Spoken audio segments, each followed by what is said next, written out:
नमस्कार मु doctor Manorama Mahanti IMD Bhubaneswar पूरा ओडिशा राज्य वेदर ब्रीफिंग करुच्ची देखिए गत 24 घंटार रेनफॉल रेकर्ड तेबे सर्वाधिक रेनफॉल होमर सोनपुर ठारे 328.4 मिलीमीटर ता सहित राज्यर अधिकांश स्थान में वर्षा रेकर्ड करा प्रबल वर्षा अति प्रबल अत्यंत प्रबल वर्षा रेकर्ड करा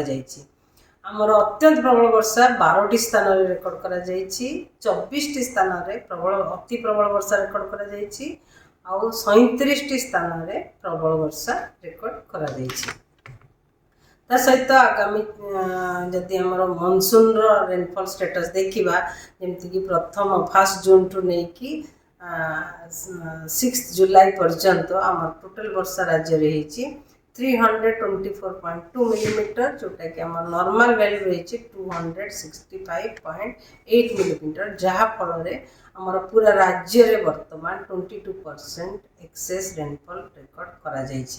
ता सहित राज्य में सबू जिला गुड़िक सब जिला गुड़िक नॉर्मल किंबा लार्ज एक्सेस किंबा लार्ज एक्सेस वर्षा रेकर्ड करा किंतु 3टी जिले में पर्यंत डेफिशिएंट रेनफॉल रही जोटा कि आमर सुंदरगढ़ कलाहांडी एवं नवरंगपुर जिले ता सहित वर्तमान डिप्रेशन टी साउथ झारखंड एवं ता पाखापाखि नॉर्थ इंटीरियर ओडिशा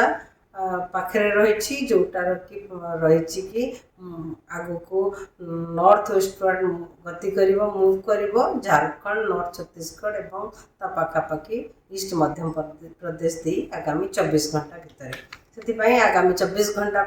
राज्यर अधिकांश स्थान में हल्का मध्यम वर्षा होबार संभावना रही ता सहित प्रबल अति प्रबल वर्षा होबार संभावना रही सुंदरगढ़ झारसुगुड़ा देवगढ़ संबलपुर बरगढ़ सोनपुर बलांगीर नुआपड़ा जिले में जोटा कि वर्षा सहित कामा स्थान में प्रबल अति प्रबल वर्षा कि गोटे कि 2टा स्थान में प्रबल अति प्रबल वर्षा हो पाए ता सहित मयूरभंज केउंझर अनुगुल बौद्ध कंधमाल कलाहांडी नवरंगपुर जिले में गोटे कि 2टा स्थान में प्रबल वर्षा होबार संभावना रही काली कि 7 जुलाई अभ्यंतरण ओडिशार जिला गुड़िक अनेक स्थान में हल्का मध्यम वर्षा रही संभावना रही किंतु उपकूलवर्ती अंचल जिला गुड़िक किसी स्थान में हल्का मध्यम वर्षा रही संभावना रही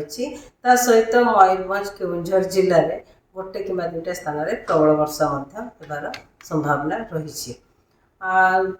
आमर 8 तारिख रु नहीं 13 तारिख पर्यंत 8 तारिख रु नहीं 12 तारिख 13 तारिख पर्यंत राज्य में किछि स्थान में हल्का मध्यम वर्षा रही संभावना रही पर्यंत वार्निंग किछि जारी करा जाय नाही हेवी प्रबल वर्षा होबार विशेष संभावना नाही मत्स्यजीवी मानक पई वार्निंग जारी करा जायछि आजि पई एवं काली पई आगामी 2 दिन पई मत्स्यजीवी मानक एडवाइस करा जायछि कि हमर उपकूल ओडिशार उपकूल अंचल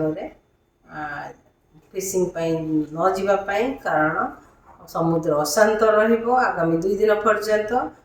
स्कली वेदर माने वर्षा सहित पवन पवन बेग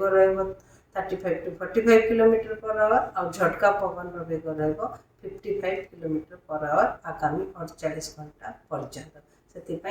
मत्स्यजीवी मानक जावाक बारण कर।